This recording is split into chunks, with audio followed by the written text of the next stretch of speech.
Hey Dwy guys and Dwy gals. In today's video, we're going to be talking about this year's board game 10x10.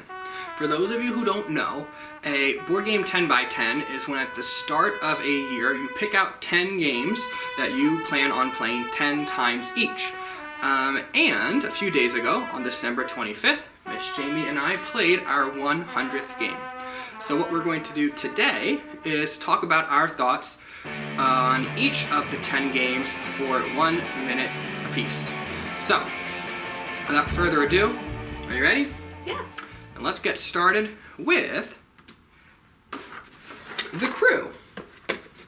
So, The Crew is a cooperative trick-taking game. So, trick-taking games like Hearts and Spades and Bridge that I grew up playing, but this one is cooperative. And it won the Game of the Year, surprisingly for the more complicated Game of the Year category. And at first I didn't see how this game could be complicated with this tiny box with just 2 decks of cards, but actually there's a lot of strategy that goes on with this game as you're thinking about what card to play and when to play it so everyone can complete the mission together. But you never played a trick-taking game before, Miss Jamie, so what did you think of it? I thought it was a really fun game. Like you said, it comes in a very small box, but there's a trick. You can't communicate. Right. So you're basically communicating without communicating. So there's a token where you can place it on a card to indicate to your teammates what types of cards you have. So it's a very different experience than many other games on our 10x10. Definitely. We played this one a lot. Speaking of games we have played a lot, we have Grand Austria Hotel. Grand Austria Hotel is one of our favorite games, and I'm glad it was on this year's 10x10. In this game, you are serving your hotel guests cakes and drinks and putting them into rooms. And there's so many different combos you can do, and it's really satisfying when you pull off a really good turn. Jamie's a lot better at this game than I thought she was, but I still enjoyed it even though she kicked my butt most of the time. I would agree that this is a fun game. I enjoyed it most when we played it on weekends, and then we ate some foods to go along with the theme. Yeah. So, you'd have some coffee, I'd have tea, and then we'd have some sweet treats as well. So that just made it more fun while we were eating and playing along with the theme of the game. Yeah, and we bought little upgrades for the game, 3D printed coffee cups and cakes instead of just the colored cubes, and I just think that really added to the experience. I would agree. Our next game is a game about making wine, Viticulture. Viticulture, like I said, a game about making wine, and it's a race to be the first person to 25 points. And I like the whole racing aspect of it, but not for the reason you're probably hoping. I just want this game to be over. Of all the games this company makes, like Scythe and Wingspan, which we just played for the first time, I have to tell you, Jamie, this is probably my least favorite of those games. So why do you like Viticulture so much? Well, one part, to be honest, I think I play this game pretty well, and I have found different ways to win. So, there are different methods to getting to 25 points, and there have even been times where, yes, the game ends when you get to 25 points, but then you finish the round. So there have actually been times where I've won with close to 35 points. Mm-hmm. So I just like how there are many different paths to victory throughout this game. And you always seem to have a way of finding them. Yes, I do. Next up, we have Junk Art. And Junk Art's really different than all the other games on our list. It's a dexterity game. So it's not about using your brain as much as it is about carefully using your fingers to stack these colorful wooden blocks in a tower. And it's just such a fun game. There's not much strategy. It's really just all about just trying to balance a bunch of blocks on top of each other. And when people are walking by and they see you playing, they always want to jump in and join because it just grabs everyone's attention seeing these big towers of blocks stacked on top of each other. I will say I'm pretty good at it, but there is a lot of luck involved as well, and it's just fun. I would have to agree. It is a very fun game. I would say it's social. you can play and have conversations and catch up with friends. Yeah, it's like a kind of game you can play like while eating a snack at the same time. It's Definitely. like not like a real brain burner. You could teach anyone to play this thing. For sure. And I like how they're all different modes. Sometimes we're working together and sometimes we're not. But either way, it's a fun game to play. Definitely.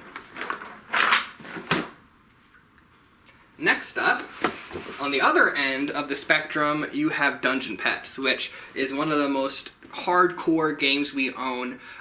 The theme is you run a pet shop for monsters, and you have little baby monsters, and you gotta feed them and take care of them, and you sell your baby monsters to people who own dungeons and want evil monsters to populate their dungeon. The theme is so fun.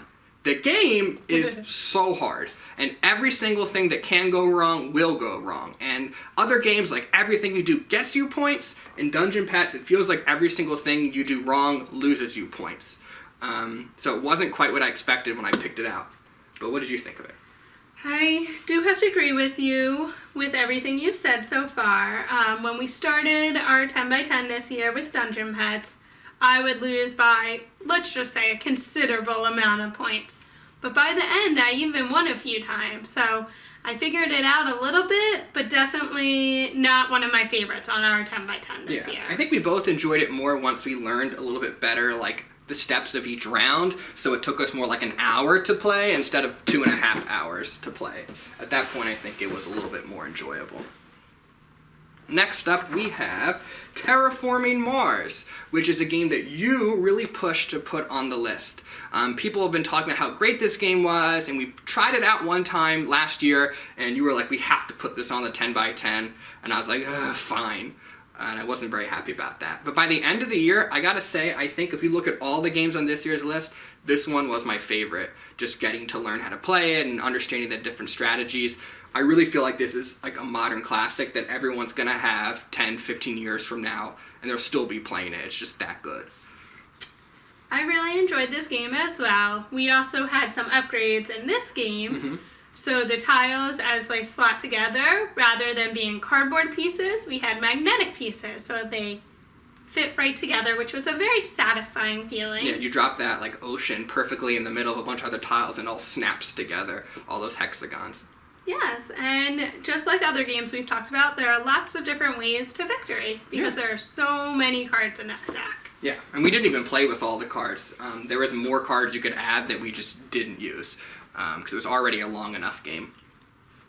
Next up, we have Ticket to Ride, and we use this map a lot this year, although we own a bunch of different maps. We really like this one because, not the United Kingdom side, but of course, on the back side of the map, you have the Pennsylvania version of the map. And if we're talking about modern classics, this is like the modern classic. You can teach this game to anyone.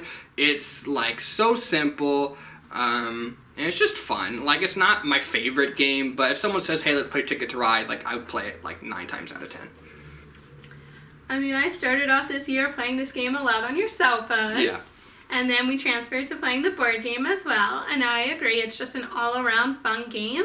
And I definitely enjoyed earlier in the year when we were able to play Ticket to Ride with some of our friends. Other human beings besides just each other. But even with just 2 people, like, we have a map that's better for 2 or 3 people. It's called the Nordic Countries map. And that was fun, just the 2 of us. I agree.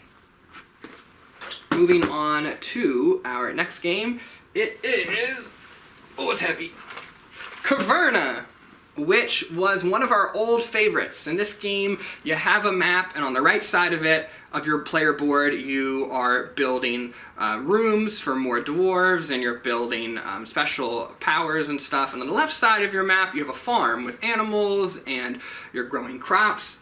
And it has so many satisfying wooden bits and little wooden animals that you get to stack and manipulate with your hands.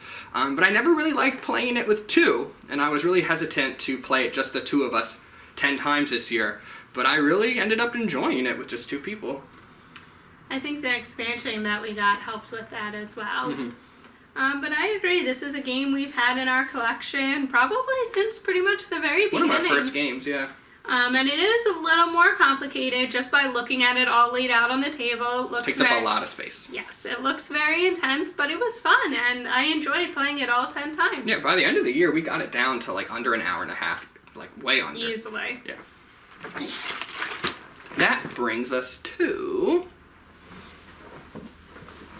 Aeon's End, and here I have Aeon's End Legacy, but Aeon's End is a cooperative card game. It's called a deck builder, which means you're getting new cards and improving your deck throughout the course of the game in order to work together to defeat a monster. We call this our snow day game because it's a tradition on the first snow day of the year. Jamie and I will run out and set up a game of Aeon's End because it does take a while to set it up and put it away with picking out the cards, but it's just so satisfying. It's so hard, but it feels really good when you win. Definitely, and some of our games, especially this year, were very intense. You know, they came down to the final card being drawn.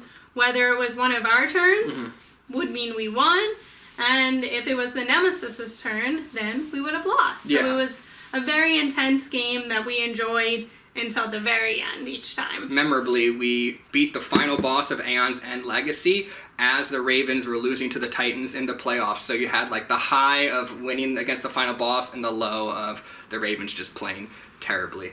It was mixed emotions, that game. And speaking of games, it's time for the final one. I don't know if I can pick this up by myself. My chair's gonna flip over, Alan. Okay. Thank you, Miss Jamie. I think I just hurt my back. Gloomhaven. As you can tell, it is the biggest game we own. A lot of people would say it's the best game we own. It is the #1 ranked game on a Board Game Geek, the pinnacle of internet gaming knowledge. It's fantastic. I know we waited a long time to play it for the first time. I bought this like 3 years ago. We didn't play it for the first time until this year.